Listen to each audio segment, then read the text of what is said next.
Premier épicentre de la pandémie de coronavirus en Italie, Codogno redoute la seconde vague. La rouverture de l'ancienne zone protégée de Codogno, Lodi, où la première infection à coronavirus a été découverte, il y a plus d'un mois en Italie, aurait causé de nouveaux cas de positivité à Covid-19. Les autorités locales et les habitants redoutaient ce scénario, il semble en train de s'avérer, si l'on se réfère à nos confrères du Corriere della Sera et au maire local.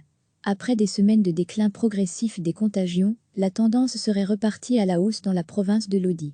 Nous avons 6 nouveaux cas positifs, explique Francesco Pasrini, maire de Codogno et président de la province de Lodi. Ces derniers jours, nous nous étions arrêtés à 268 cas. Un signe que les interdictions introduites avec la zone rouge avaient fonctionné. Selon lui, tous les efforts consentis par les habitants de Codogno ont été mis à mal par le décret gouvernemental du 8 mars dernier, qui abolissait la zone rouge initiale, élargissant le périmètre et assouplissant les règles en vigueur. À lire aussi, le nombre de décès liés au coronavirus largement sous-évalué. De nombreuses voix s'élèvent en Italie, premier épicentre de la première phase de la pandémie. Codogno avait réussi à ne plus avoir de nouveaux cas de contamination, jusqu'à la rouverture de la zone rouge. Quel est l'intérêt de tout fermer si alors, dès que les premiers résultats positifs arrivent, vous vous donnez la possibilité de rouvrir des magasins et de vous déplacer pour travailler pratiquement partout, se demande le maire. Car avec la réouverture des postes stricts de contrôle, Codogno et les 8 autres municipalités confinées initialement redoutaient de voir refermer les parenthèses venir des personnes extérieures, susceptibles de provoquer une nouvelle vague d'infection. À lire aussi, notre dossier sur le coronavirus. Le problème de la fin des zones de confinement est loin d'être secondaire, et cela les Chinois l'ont d'ailleurs bien compris, eux qui ont décidé de verrouiller leurs frontières aux personnes en provenance de l'étranger, cela afin de réduire au maximum, idéalement à néant, les risques d'une nouvelle vague. Dans cette région de la Lombardie comme en Chine, les autorités semblent donc conscientes de l'importance des mesures très strictes, mais également de la nécessité de les faire suivre par d'autres mesures raisonnées et progressives.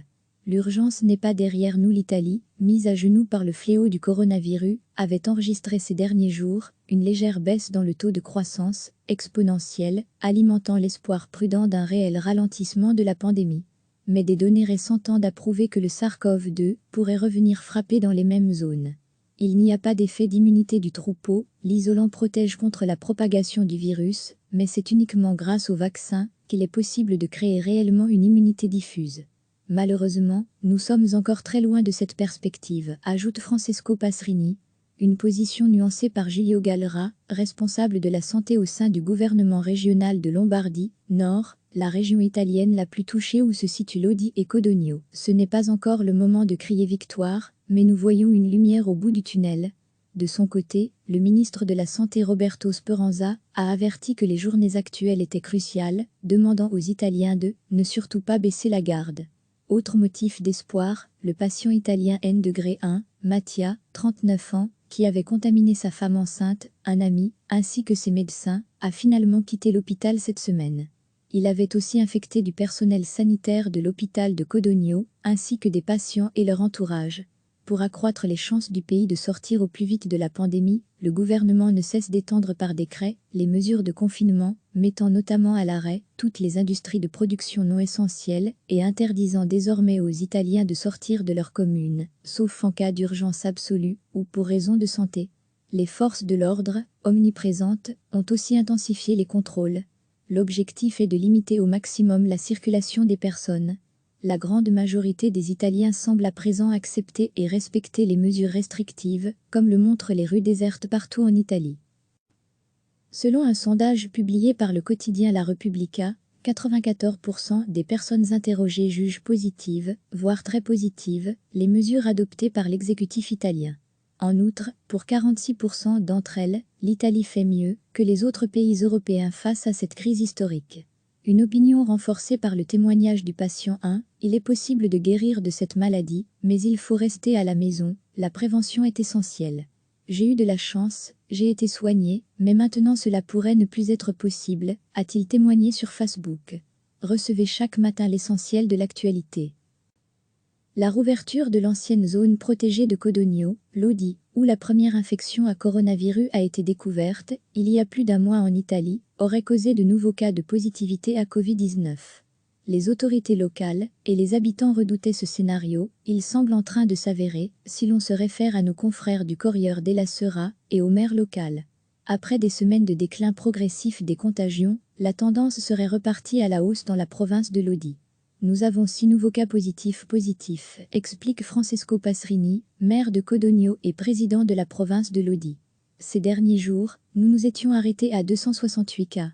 Un signe que les interdictions introduites avec la zone rouge avaient fonctionné. Selon lui, tous les efforts consentis par les habitants de Codogno ont été mis à mal par le décret gouvernemental du 8 mars dernier, qui abolissait la zone rouge initiale, élargissant le périmètre et assouplissant les règles en vigueur. À lire aussi, le nombre de décès liés au coronavirus largement sous-évalué. De nombreuses voix s'élèvent en Italie, premier épicentre de la première phase de la pandémie. Codogno avait réussi à ne plus avoir de nouveaux cas de contamination, jusqu'à la rouverture de la zone rouge. Quel est l'intérêt de tout fermer si alors, dès que les premiers résultats positifs arrivent, vous vous donnez la possibilité de rouvrir des magasins et de vous déplacer pour travailler pratiquement partout, se demande le maire. Car avec la réouverture des postes stricts de contrôle, Codogno et les 8 autres municipalités confinées initialement redoutaient de voir refermer les parenthèses venir des personnes extérieures, susceptibles de provoquer une nouvelle vague d'infection. À lire aussi, notre dossier sur le coronavirus. Le problème de la fin des zones de confinement est loin d'être secondaire, et cela les Chinois l'ont d'ailleurs bien compris, eux qui ont décidé de verrouiller leurs frontières aux personnes en provenance de l'étranger, cela afin de réduire au maximum, idéalement à néant, les risques d'une nouvelle vague.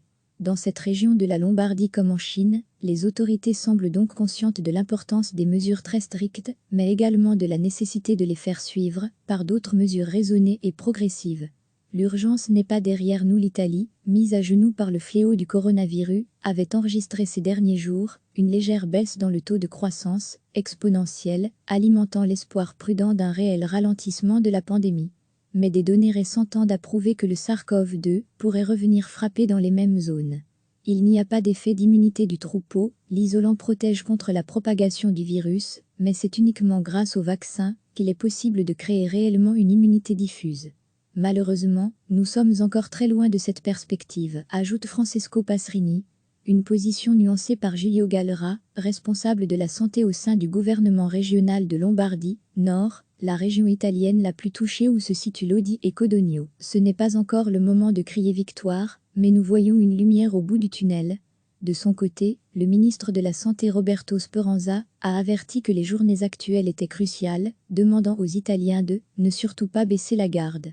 Autre motif d'espoir, le patient italien N-1, Mattia, 39 ans, qui avait contaminé sa femme enceinte, un ami, ainsi que ses médecins, a finalement quitté l'hôpital cette semaine. Il avait aussi infecté du personnel sanitaire de l'hôpital de Codogno, ainsi que des patients et leur entourage. Pour accroître les chances du pays de sortir au plus vite de la pandémie, le gouvernement ne cesse d'étendre par décret les mesures de confinement, mettant notamment à l'arrêt toutes les industries de production non essentielles et interdisant désormais aux Italiens de sortir de leur commune, sauf en cas d'urgence absolue ou pour raison de santé. Les forces de l'ordre, omniprésentes, ont aussi intensifié les contrôles. L'objectif est de limiter au maximum la circulation des personnes. La grande majorité des Italiens semblent à présent accepter et respecter les mesures restrictives, comme le montrent les rues désertes partout en Italie. Selon un sondage publié par le quotidien La Repubblica, 94% des personnes interrogées jugent positives, voire très positives, les mesures adoptées par l'exécutif italien. En outre, pour 46% d'entre elles, l'Italie fait mieux que les autres pays européens face à cette crise historique. Une opinion renforcée par le témoignage du patient 1, il est possible de guérir de cette maladie, mais il faut rester à la maison, la prévention est essentielle. J'ai eu de la chance, j'ai été soigné, mais maintenant cela pourrait ne plus être possible, a-t-il témoigné sur Facebook. Cliquez sur s'abonner pour recevoir les dernières nouvelles.